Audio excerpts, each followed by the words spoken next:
This is an audio revision of SC 265, Communicating Deficiencies in Internal Control to TCWG and Management.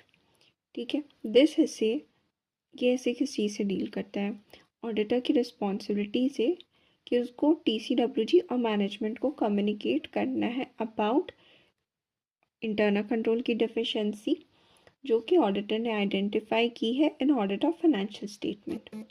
इस तरह की communication को बोलते हैं लेटर ऑफ वीकनेस।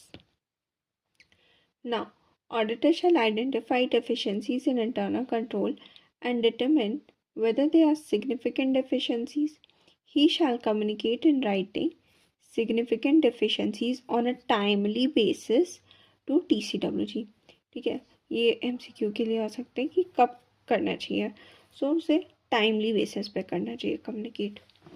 ठीक है, अब ये डेफिशिएंसी इन इंटरनल कंट्रोल होता क्या है? जब एक कंट्रोल को डिज़ाइन, इम्प्लीमेंट और ऑपरेट किया जाता है इस तरह से कि वो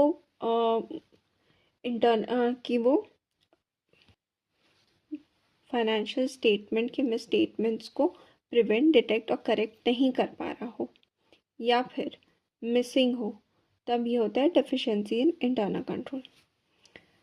now what is significant deficiencies in internal control?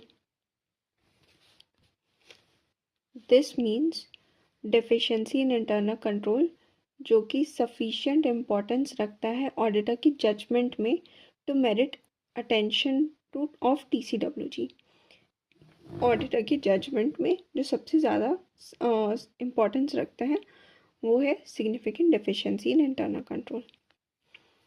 Now indicators क्या है? Indicators of significant deficiencies in internal control.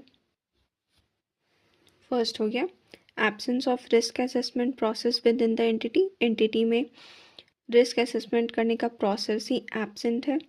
या फिर second point evidence of ineffective entity risk assessment process, पहला हो गया या तो एब्सेंट है, दूसरा हो गया इनएफेक्टिव है। ठीक है, evidence of ineffective entity risk assessment process. Then third point evidence of ineffective response to identified significant risk. First हो गया absence of risk assessment process, second हो गया evidence of ineffective entity risk assessment process, third हो गया इसमें भी है कि एविडेंस है कि आइडेंटिफाइड सिग्निफिकेंट रिस्क का रिस्पॉन्स इफेक्टिव नहीं है। पहला था कि एब्सेंट है, दूसरा था कि रिस्क असेसमेंट प्रोसेस इनएफेक्टिव है,